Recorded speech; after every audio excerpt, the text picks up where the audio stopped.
There's a big sound from the west of the tent coming up on this season preview, powered by PointsBet. We are up to the GWS Giants. Geez, they are going to be a good side this year. They dogged it last year. They're going to improve. We had a very special guest join us. Tommy Sheridan jumped on the pod. He was good intel. He's mates with the Giants boys, but more, he ripped you for your shit internet and being on Pornhub the whole time, Dars.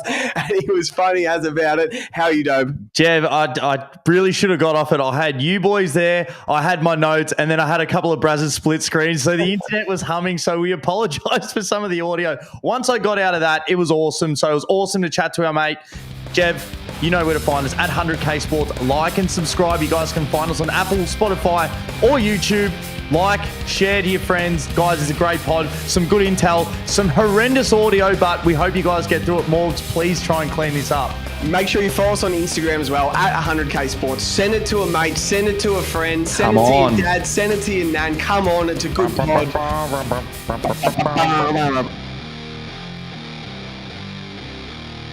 Welcome back to the 100K season previews powered by PointsBet. We're up to the GWS Giants. Joining me as always, Darcy Ballard. Dobe, how are you, brother? Jev, I'm good, and I cannot wait for this episode. No pun intended, but we have a giant guest joining us. This man played 81 games for Fremantle and an honest 2 games for the Giants. He's the visionary behind Rick's Eyewear, media extraordinaire, Tommy Sheridan. Yes. Oh, thanks for having me, boys. There's obviously no integrity here at the 100K because honest is certainly not it. I played 2 games for the Giants and I think I had 2 touches. But anyway, we move on. Well, I think we weren't to have one crack at this before, but you were pretty injured as you were at the Giants. Can you talk us through it? Because only the 2 games. Yeah, just the 2. A bit stiff. Should have played Fremantle in the last one. I'll let Leon Cameron know if he's listening. It was a big mistake, and his career started to go south after that decision, I thought. Just didn't give me a crack at my old mob. But, just the 2. I couldn't get on the park.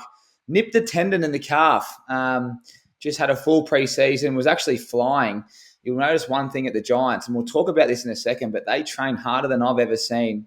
And I was as fit as I've ever been. And my calf was playing up at the end of the preseason, and I nicked it once I got a game in the first quarter. And at quarter time, the coach asked, "Come on, mate, can you go?"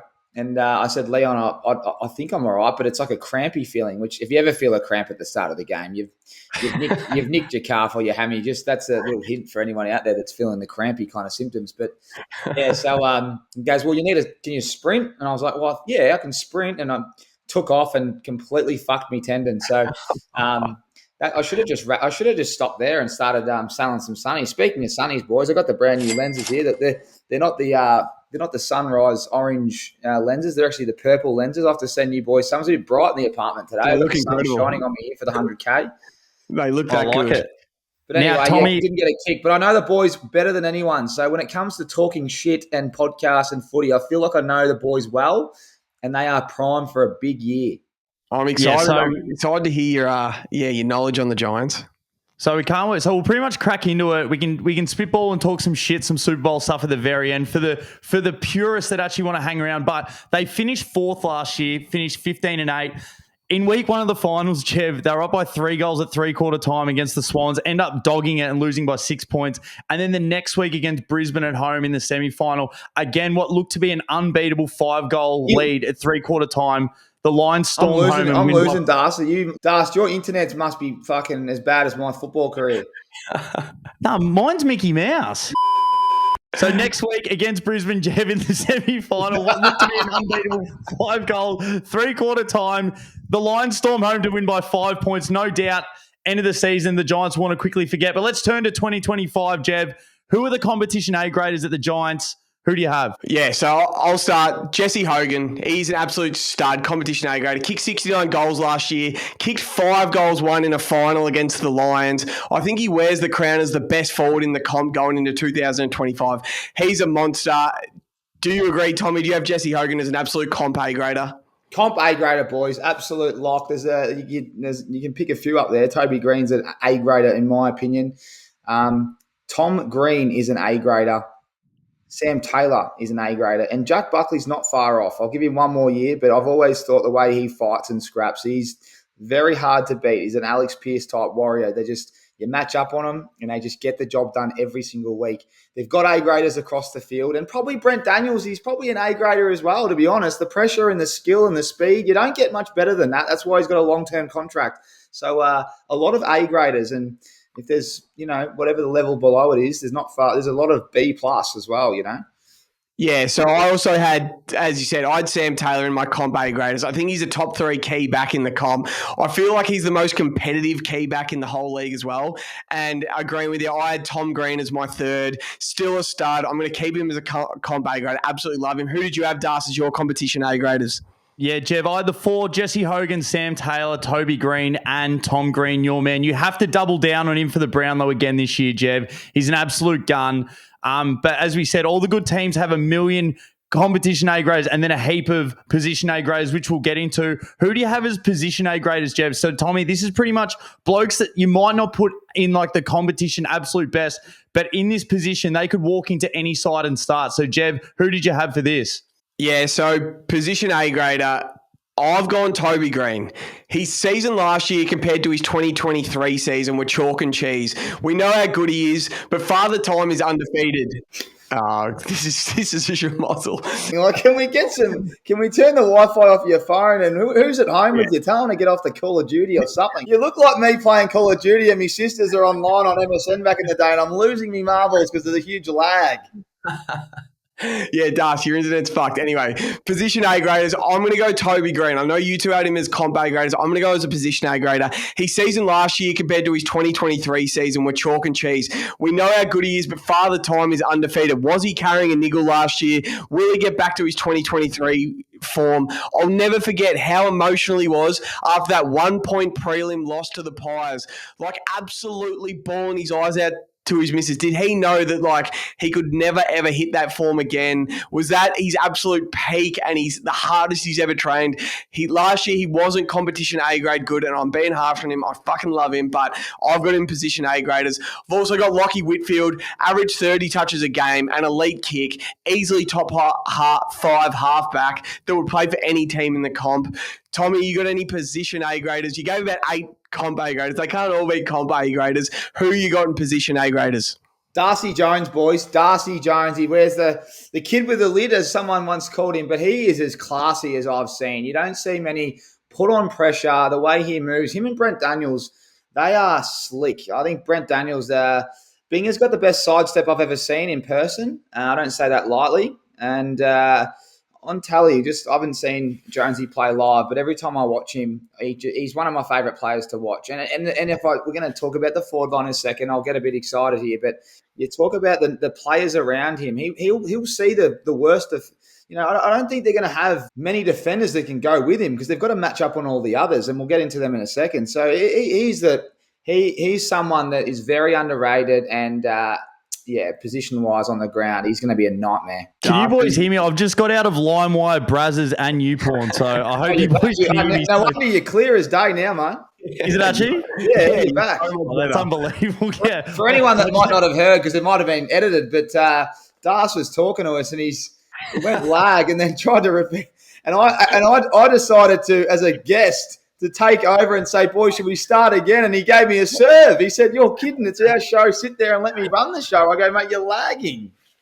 I'll quickly get through this, Jev. Josh Kelly, Lockie Whitfield, Binger Daniels, they roll into any side. Can't wait to get into Binger a little bit later. Josh Kelly's an absolute Rolls Royce. Jev, every time we watch him live, he glides across the ground, doesn't he? He covers it so easily. He's unbelievable by foot. So those guys walk into any single side. But let's get into the next bit because in all the good teams, you've got obviously your A graders, but then you've got a million role players. I've got a list of about 10 blokes here. Jev, who are the biggest notable role players that you had written down for the Giants? Yeah, so I've got about 10 here. So as we're going on, Tommy, we've got our comp A graders, your position A graders, but then notable role players are what wins your premiership. So 100K favourite, Binger Daniels for me is one of the most competitive just role players in the league because he has tricks in his bag and he's all class as a player, but no one works harder and gets more out of himself. Go back to round 0 last year, 22 touches, 4 goals, 2 against the Pies. He can do it all. I've also got, as you mentioned before, Jack Buckley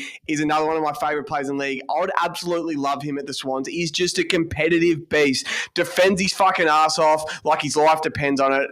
I had him just out of position A graders, sort of as you did. I love the way he plays. You got a couple of notable role players you want to talk about, Tommy? Yeah, you touched on them, a few players there. Connor Iden's a massive one. I think people don't understand how important he is. Jack Buckley's the other one I was going to say. I think them two come to mind first. I was already touched on that forward line. But I reckon they're two of, with Sam Taylor as well. Obviously, he's your A grader, but they're so important. And Connor Iden can play small or tall. He's quick. He's strong. His leadership's very good.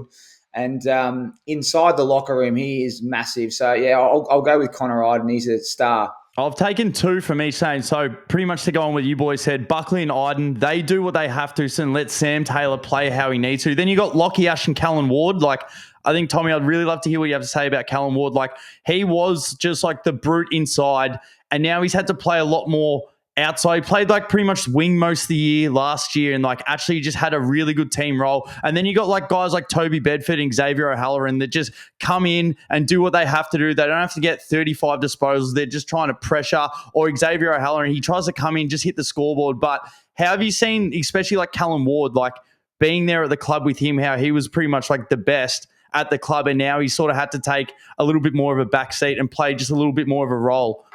Yeah, he's playing outside now, and we haven't seen round 1. I haven't seen them play yet, but he's not inside, which is good. If you play on the outside, like I used to, boys, you don't normally get banged up, so you can play every week. He's just good at everything but golf, boys. Take him to the golf course and you'll take his money, but everywhere else, he will take your money off you. He is that good at everything, and when the balls come out in pre-season, it is just Cal Ward dominating. So he'll play his role. He's just so good at football. And when he's forward half, if the ball pops out near a little just outside of the scrimmage there, and he just kicks goals. He finishes off a lot of work. And he's look, I wouldn't be lying. I reckon it might be his last year. So he's obviously just hanging around for a flag, and they need him because they've lost Perryman, Peatling. There's someone else that's escaping me, but they've lost a few role players. Nick Hayes. Yeah, Hainsey's gone as well. So they need leadership around these young guns, and he's one of them. And he'll be really important on field and also off field. So touch on him quickly, Jev. He was unbelievable last year for an anytime goal. I reckon he kicked one of the most amount of goals he probably would have ever kicked in his career. I can double check, but he was paying like $3.25 almost every game to kick one. He'd come off the wing and just find himself in the forward line. So he's one powered by PointsBet, of course, that we'll be looking at this year for the multis. I'm just going to call this out for a sec, boys. I don't want to upset you here, but I'm just going to compare the Giants to the Swans for a sec. And I know I do this a lot, but whose backline would you rather? Sam Taylor, Jack Buckley, Whitfield, Iden, these guys. You'd take GWS's backline. Whose forward line would you rather? Jesse Hogan, Stringer, Cadman, Green versus the Swans guys. You'd take GWS's forward line every day of the week. Then why do the Swans beat them every single time we play them? We've beat them 6 of the last 7 times, including 3-0 against them last year. It's because I think GWS overrate their midfield a little bit. And I think they think they can go head-to-head, firepower for firepower with every team. And then sometimes they just lose games they just should not lose. And this is my Brisbane Lions theory, how they turned Josh Dunkley into a role player who just plants himself on opposition's best mids. No ego, slows them down, has his own 20 touches. We saw Scott Pendlebury do it in 2022, put his body on Oppo's best mids, let Dacos and DeGoey cook in big moments. Selwood did it, Trent Cotchin did it. I think it's time for Josh Kelly and Stephen Cornelio to do this for GWS, to go to the next level and finally win a flag. I reckon the Giants need to let Tom Green and Finn Callahan cook. I say Finn because he has the traits of Bond. He has, he's the young legs, he's fast, and these sort of guys, big dude. And then Josh Kelly, Cogs, even Cal Ward, slow down Oppo's best. Isaac Heaney, Chad Warner, and Errol Goulden single-handedly beat them 3 times last year. If those 3 are just slowed down a little bit, the Giants are probably playing in a home prelim. It's just those little things that I reckon the Giants need to do to go from the team everyone loves, Australia's second favourite team, to winning the premiership. And It's just something I reckon. Tommy, what are your thoughts? I honestly reckon you're spot on. It's probably the best take I've ever heard. That they literally lost because they didn't have players play two-way football in the last quarter. I would say they probably, we used to call it Russian roulette. They probably ran forward. They weren't defensive minded because they were on top. But you're spot on. Like Peeling was playing that role, and you can't underestimate how good that midfield is from Sydney. But you just nailed it. The back line's stacked, the forward line's stacked, the midfield's somewhat stacked, but they're going to have to start playing more defensive minded. And doesn't mean they don't play well when they've got the ball, but they just got to say they're a little bit more juice the other way. And it's probably a bit of maturity as well. Like you speak to any of them, they know, but they did get beat twice the same way. And that's why they were so shattered. And they probably should have won the flag last year. Let's be honest. They should have beaten both the teams that were in the grand final, and they were up by a lot. So that's why you do learn. You can't afford to make the same mistakes twice, as they say, and they did, and that's what hurts so much. But they would have reviewed that. I think they've still got a great list. They've lost three important role players, but when you're playing a role in AFL, if it's defensive, it's not too hard. It's just effort and kind of attention to detail. So I'm really confident they'll be able to fill that. And you're absolutely spot on. Like Cogs is so good contested. So if he plays that role 1-on-1. I guarantee you he'll slow the bloke he's playing on down, especially in the contest. It's the spread that worries you. So you just got to find out who can run with the Gouldens and all that. And they've obviously got someone there that can. And I just think you're spot on. It's a great take. It's a fantastic take. And Callahan's someone that we haven't spoken about yet, but he is a Rolls Royce. We will. And he'll be someone that... I know you're mates with these guys, and they might have egos. Everyone's got a bit of an ego. But if Kingsley goes to Josh Kelly, who's a Rolls Royce of the competition, just says, we absolutely love you. We just want you to go from 25 touches to 20, but I want you to stand on Heaney for the day. And you're just standing with him. And if the ball's there to be won, you can still win it. Or guys like Bond, or who cooked him for the Lions in the last quarter. Like it was Neil, it was Dane Zorko. It was Ashcroft, Jev. It was Ashcroft and Danaher. It was Ashcroft's 8 touches in the last quarter. Like, will these guys go, Yeah, they will. No, I know what you're saying. Of course they will, mate. They are all about winning. They're such a good club, good group. There's no egos. Sometimes it's just education. Like sometimes the game plan is just go, and we'll win our way. And it's obviously there are times in a game where you just need you need a bit of leadership and you need to just lock it down. And they know that. But certainly some players, I don't know who they are. We're going to find out because you'll see. Some like Tommy Green, they'll have a license, but you can only have one or two. You can't have too many. We used to have the same thing with Nat Fyfe. He's one of the worst defenders I've ever seen, but he's one of the best players I've ever played with. So you just let him go and we'll all clean up his mess, but you can't have too many of them. So no doubt they've practiced that over the summer. And if one of them get a tap on the shoulder, I 100% back them that they'll have the right mindset. There's no egos at that place, mate. It's one of the greatest clubs I've ever been involved in. And I can guarantee you when you're trying to win a game of footy, they'll do whatever it takes. They don't really care about stats. When you're mentioning the guys you mentioned, they've already got the stats behind them. What's the point of having another year where you have 30 and kick 2 in a game and you're trying to win the flag? You need to change something up. And I think that Cochin example was spot on. He went from having 35s to 20s and just laying a fuckload more tackles and stopping his opponents. So it's a great take. And if they do that, geez, they're going to be hard to beat. And Jev, and that was the biggest thing. There was just they were an unbelievable 3-quarter side. Just not being able to finish. Same thing in the prelim. They were so close. They had some near misses. Toby missed some easy ones against the Swans, and then they just weren't able to finish over at the end. So as you said, all the pieces are there, but if they can get half a quarter right in that last quarter, you think they win both those games. But let's get into some of the exciting kids, the young guns. Tommy, is there anyone that you absolutely love at the Giants? Are you hearing anything, any of the young kids coming through, or you saw when you were there? Is there any young guns? I just think I'll go back to Darcy Jones again. If you don't know enough about him or haven't watched him, I just think he's so good. He's one. I just think Cadman as well. I know these are names that you know, but they take time, the big boys. And now that you've got Jakey Stringer down there, he's going to be a nightmare matchup. Hogan's going to get the best defender. Cadman's stronger.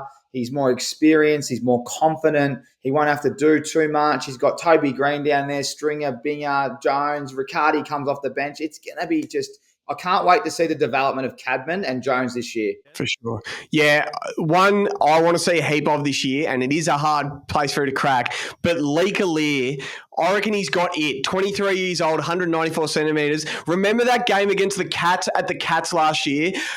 I went back and rewatched it. The score was 74-78. GWS up by 4 points with a minute to go, and he took the biggest contested mark deep inside the defensive 50. I went back and rewatched it. It gave me goosebumps. It was the best fucking mark. I love the look at him. And then jumping on the back of Aaron Cadman. So he kicked 30 goals last year. This is usually the year it starts to click for key forwards. He'll get the fourth best defender, as you said, Tommy. Can he nearly kick 40-plus goals this year and start to look like the number one pick? If you compare him to Jamara, both number one picks. Year one, Jamara kicked 7 goals. Cadman kicked 6. Don't worry about year one. Year two, Jamara kicked 18 goals. Cadman kicked 30. Year three, Jamara kicked 35 goals. Can Cadman make it 40-plus this year?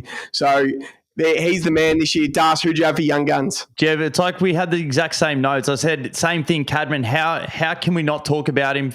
As you said, first season, only the 12 games, 6 goals, 4. 23 games last year, 30 goals, 11. What's the trajectory of this kid? Yeah. As you said, it's not like he has to be the Nate Caddy where Stringer's out of that side and he's either taking the first or second best defender, whether it's him or Langford. Peter Wright's probably going to be in and out of the side. So that's going to be a tough role for Caddy. But you look at Cadman, like this is the perfect spot for him to be in. It looks like he's got an unbelievable coaching staff, unbelievable players around him, great ball users. It just seems like the perfect fit. If 2 or 3 have to go to Hogan, as you said, if they're looking after the smalls, Toby Green, like Cadman's just going to pop out the side if they're looking after Stringer. So exactly, like Jev, why not like kick 40 goals? Like we'll try and get a market through PointsBet, but I would absolutely back the over if it's over 39.5. But Tommy, let's get into the depth.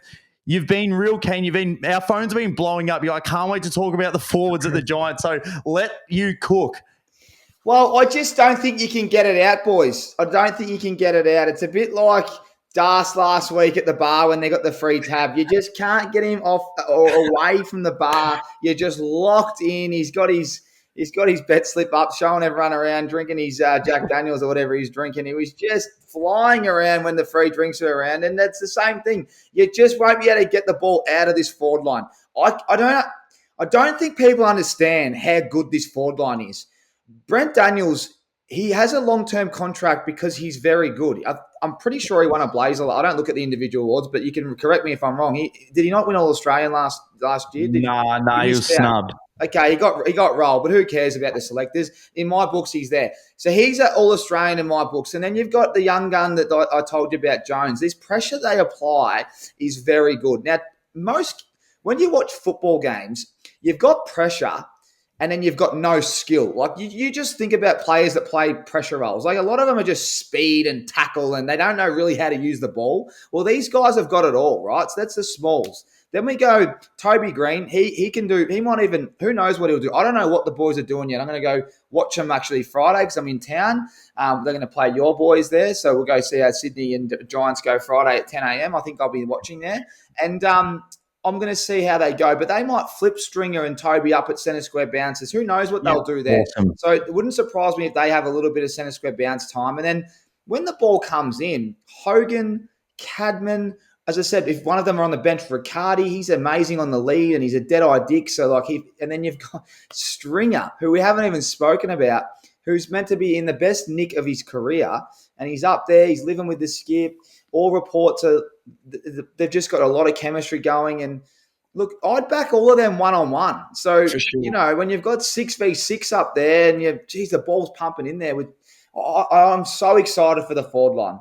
I just think if it gets in there enough, we used to talk about, I think it was our KPIs, if you got 56 inside 50s, you normally won every game, but 60 was like a lock. You had to go wrong with contested ball and a few other things, but if you can get the ball in there enough. But one thing that I also noticed when I was at the Giants was they never had a lot of entries.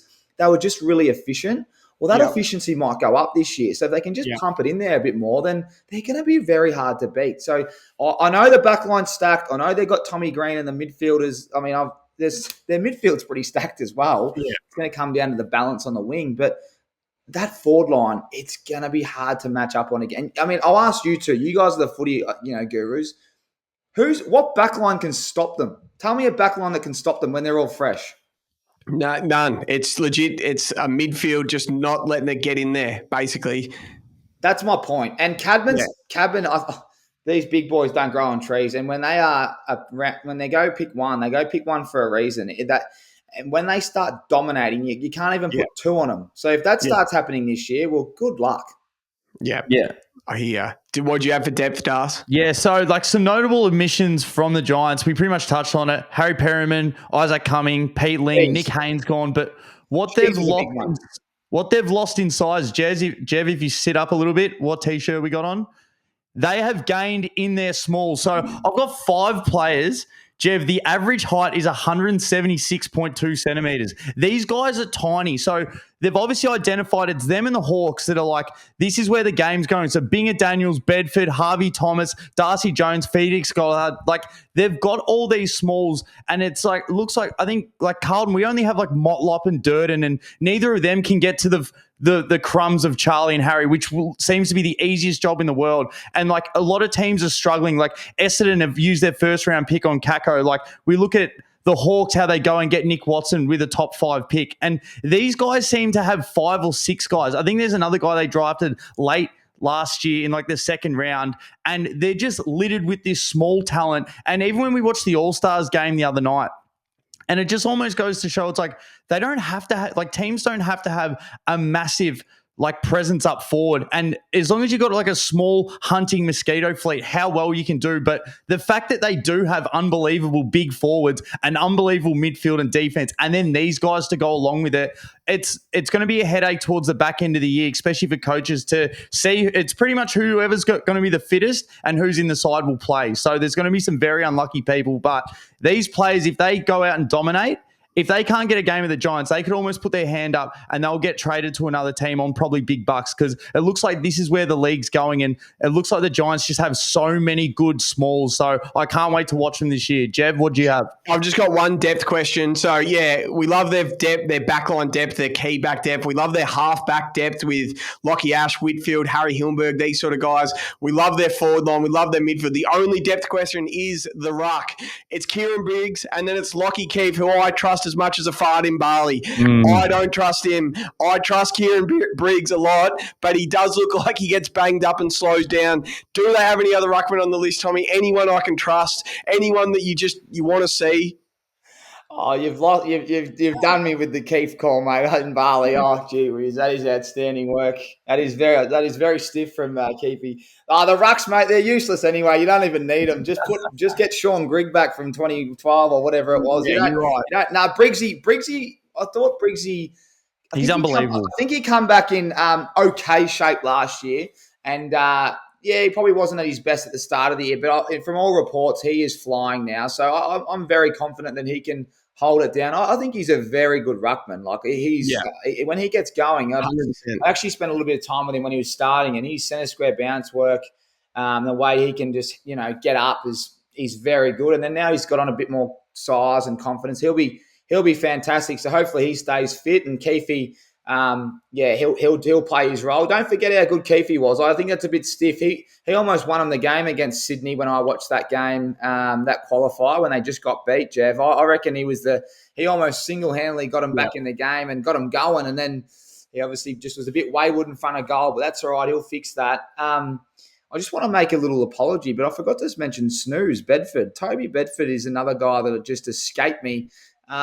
His pressure and his work rate is, I think, one of the best in the league at that position. So he's probably the guy as well that's just a nightmare to have the ball hit the ground, and he'll feed the guys around. So, again, that forward line I mentioned, I forgot to mention one of their best pressure players in Toby Bedford. So apologies to Snooze. But you saw last year they started interrogating him as a tagger sort of thing in the comp, and he was doing rolls. He was going to centre bounces and putting himself on someone. He can run like the wind. He can run all day. Like, yeah, he's going to be so important for him this year. If he isn't on that half forward line and he's doing a job on someone, he just looks like a team player. I absolutely love him as well. Boys, Jev, Dark Horse All Australian. Who do you have? Yeah, the local produce, Finn Callahan. He has A-grader written all over him. This is the year it all clicks and he explodes. He's paying 15-1 on PointsBet to make All-Australian. 15-1 is delicious. I'm taking that.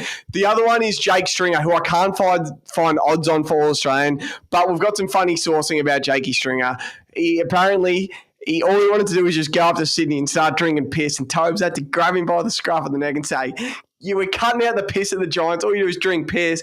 And now he's just dominating match sim like a gun. They have to pull him out, get him doing laps to get him fitted because he is a weapon about to explode at the Giants, apparently. Tommy, you got a dark horse All-Australian for me? Dark horse All-Australian. I'd love to see Connor Iden, boys. I reckon he's someone that I reckon a lot of people know what he's about, and I'd love to see him in the side. I don't give a stuff about the All-Australian Awards just quietly. It's all about the flags. I'd love to see the boys get over the line, but if I could just pick one bloke off the field, I'd love to see Connor Iden get rewarded because he's a fantastic guy in the locker room, and I reckon he locks down someone every week and internally very valued. Hopefully he starts to get a bit of recognition externally now. That's yours. Boys, I'm going to go with the smalls. Being a Daniel Jev, he's a fucking star. $5. I think the thing that will tip him over the edge if he can straighten up his kicking in front of goals. So he kicked 23 goals, 18 last year. If this can be anywhere near 40, which is unbelievable, like that seems like a lot of goals. Jev, I think we really talked down to Charlie Cameron last year for having a down year, but he still kicked 44 goals. So it can be done as a small. He had a few unbelievable games last year towards the back end of the year. He had a 29-3 game against Freo, which was just absolutely out of this world. I think it was 171 Supercoach points. He's definitely one of the best in the league. And there's it looks like one or two spots up for grabs every year now in that side. So I hope they go back as long as he can continue on how he's been playing. I definitely feel he's getting noticed a lot more now. But yeah, dark horse All-Australian, Jeff. I know it's pretty short, but $5 for me. It's good as gold. Next one's coach captain. Just what do you think of the coach captain? You can interpret it however you want. What'd you have, Tommy? Couldn't be happier. I think the coach is outstanding. Speaking to the players, they all know when they win and lose why, because he's very clear with his KPIs. And can't speak more highly of the captain. He leads by example, and it's a big year for the skip. You know, like as I said, how old would Toes be now?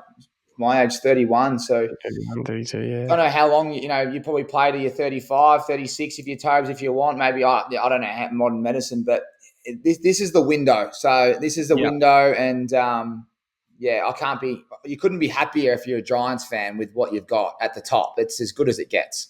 Yeah, Das. Yeah, so I just had, Kingsley made the perfect decision when actually coming to the Giants, appointing Toby as captain. He was All-Australian captain last 2 years ago as well, which just played into that. It looked like someone that wasn't always the most mature, but the boys rallied around him. And I love that the Giants really play into we are the road warriors. We will play anyone, anywhere, anytime, and we don't care what ground it's at. And that the team looks like that they've just taken that on.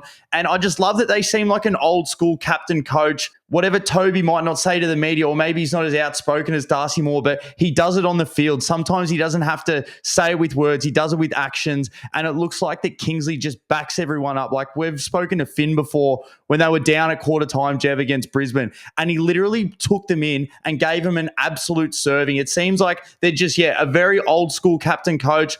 It looked like two people as well that are willing to give a spray out, but then they can take it back, and it's no feelings hurt. We're all just trying to get everyone better. So it's not just like finger point, oh, this guy hates me. So they just seem like a perfect fit. And as you said, Tommy, I feel everyone in Australia, if their team doesn't win a flag, they would love to see the Giants win, especially with this list and the guys that have been there for so long. Jev?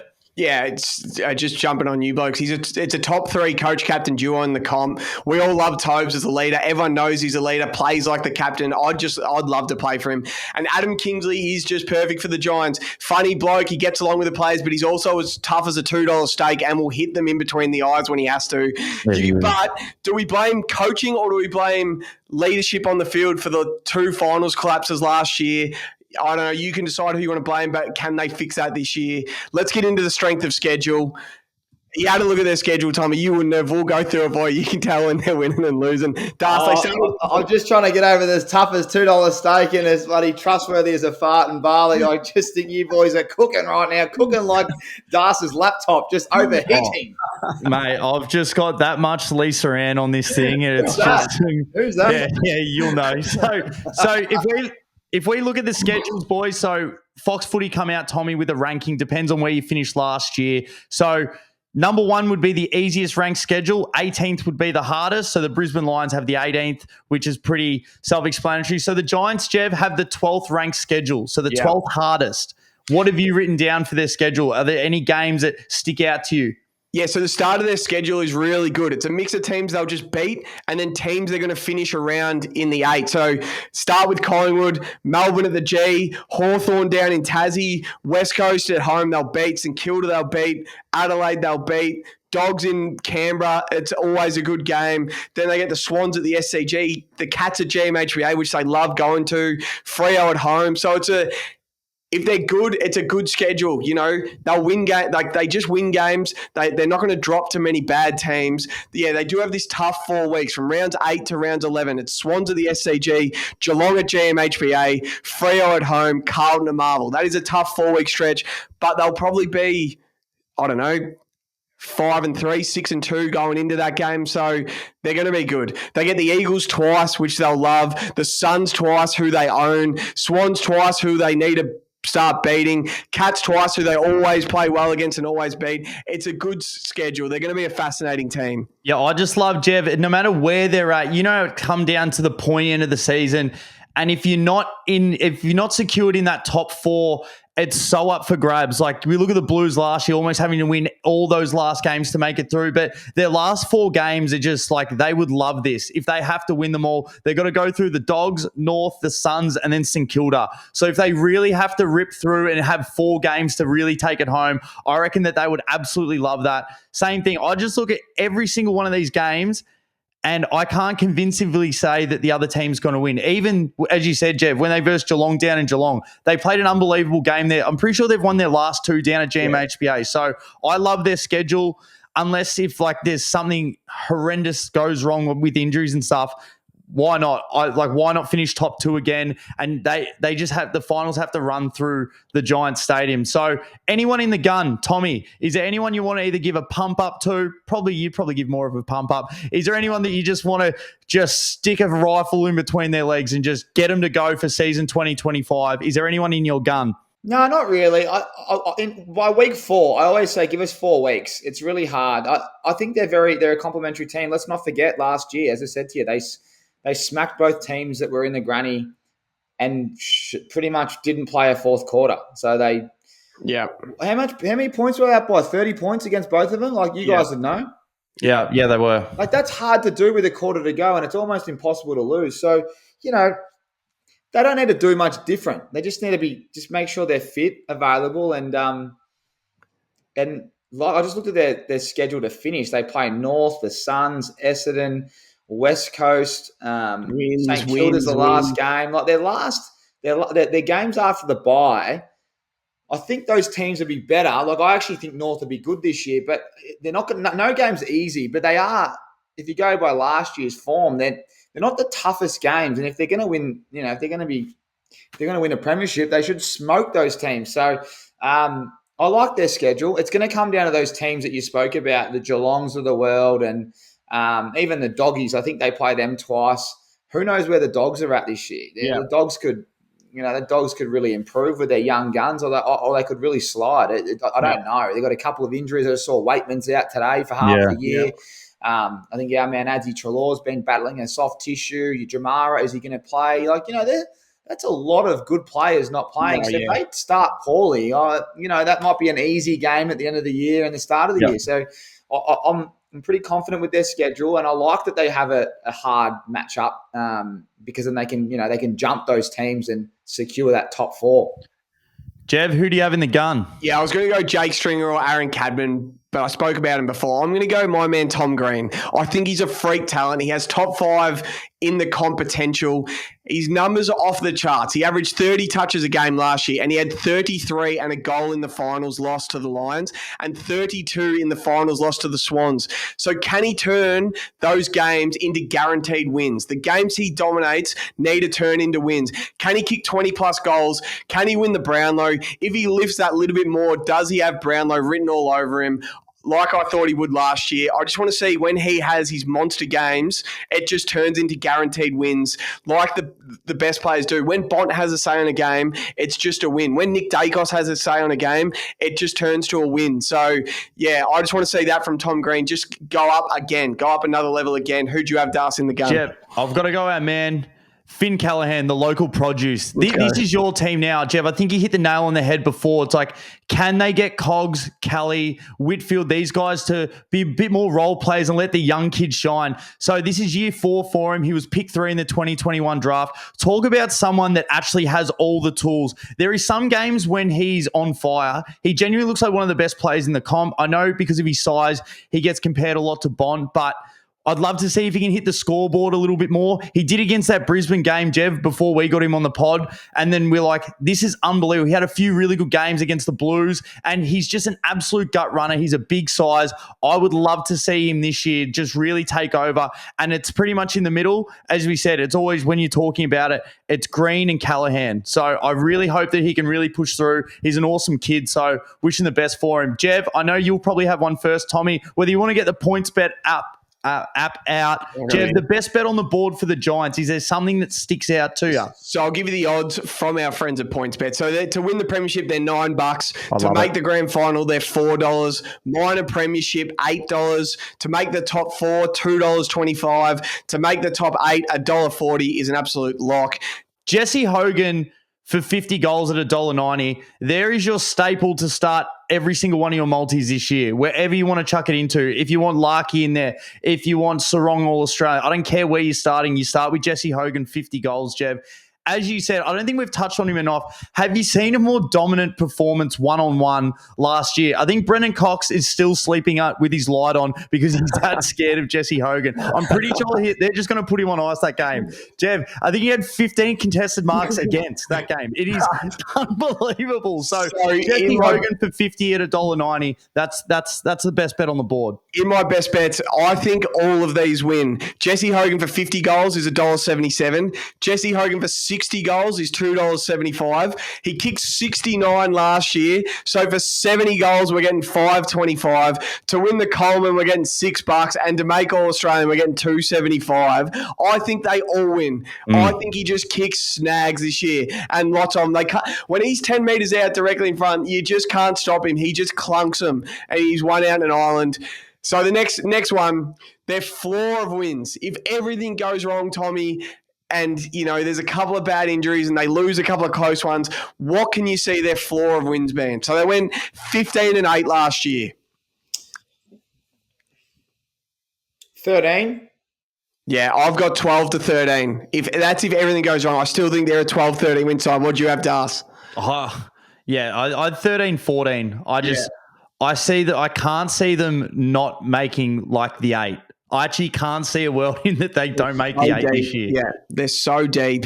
Exactly. They can afford a couple of injuries. Maybe not too many midfield injuries, but they can afford 1 or 2 injuries here and there. So we get to their ceiling. So they went 15-8 last year.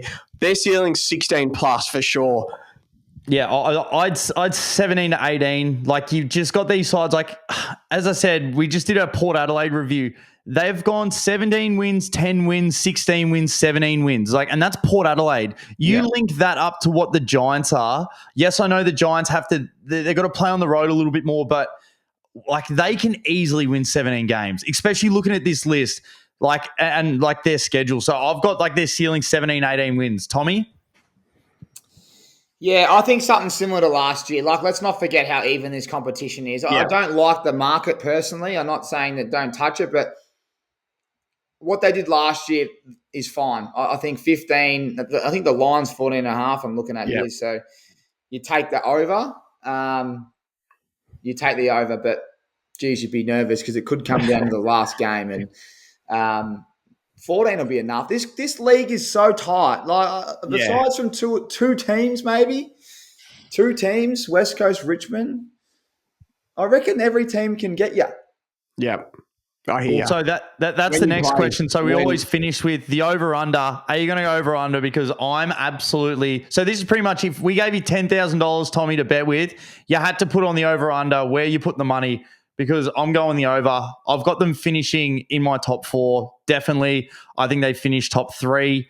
As a lock. So I just think you've got to win at least 15 to 16 games to get that position. I think that they're winning over 14 and a half games. So I'm putting it all on the over, Jev. Yeah, love the over. I love them over 40. They're not getting... Yes, they lost a couple of role players, but natural progression with guys like Cadman and Finn. They're just going to get better. They would have hurt. They've learned their lesson from last year. That would have hurt how they got blown out. So, yeah, I'm going over 14 and a half. Tommy, you leaning the over as well? Yeah, I am. But I'll tell you what, a little tip from me. If you're going to take the over and have your 10,000 you're going to hand out there, you would take top 4. Better odds. And if you're going to win that many games, you should be playing top 4. So if you believe in the tide, I would take the top 4 market over that market, because imagine they were 14 games you lost, but they've made the top 4. Yeah, so going off that, so we're gonna try and get a multi going with PointsBet on GWS. If you're a GWS lover or just a multi that's an absolute lock. So first leg has to be GWS to make the top 4 at 225. Darcy, you got a leg. Are you going Jesse Hogan 50 goals? Yeah, Jesse Hogan 50 goals has to be in there at $1.90. Tommy, are we putting Iden in for All-Australian in the GWS? Well, I'll challenge you. So I reckon you're not giving the punters something they haven't seen. So I'm looking at our friends here at PointsBet, and they've got Jesse Hogan there. But what about our man Cadman? So he kicked 30 last year. You just told everyone he's going to come into his 4th year. The forward line's stacked. The ball's going to be in there. The defenders are going to be fatigued. They're going to be sitting under it. He's got the big jukes. He can lead. He's going to be getting fed. I reckon we create a market for him to kick 40. And we chuck him in there with them top 4, and we might even get do we put Hogan and Cadman for 100? I'd take Hogan out because I think he'll do it and you don't get enough value. I reckon we can get a lot of juice for 40 from our man Cadman and chuck him in there. Leave Hogan out just in case, because there's no value. We think he'll kick 60. But just let Cadman kick 40, have the Giants there top 4. We might get $12. I'll be eating that up for dinner. And another one I've got written here is Sam Taylor to make All-Australian. He pays $4.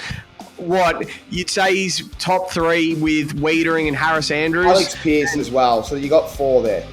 Yeah, they're just freaks. So, yeah, I like where we're going here. This sounds like good multi. Tommy, that is the pod. It's going a bit longer because we're having laptop problems. But we're laptop problems. I've just called me old. Hang on, Stocko. Yeah, we've got an injury. My mate over here on the 100K, his left forearm's fatigued. He's strained a few muscles. He's covered it up with a tattoo. That's how bad the injury is. Oh, good work, Tommy. Good work. See you, boys. See you, Das. Well done, boys. Good luck. What are you prepared to lose today? For free and confidential support, call the number on the screen or visit the website.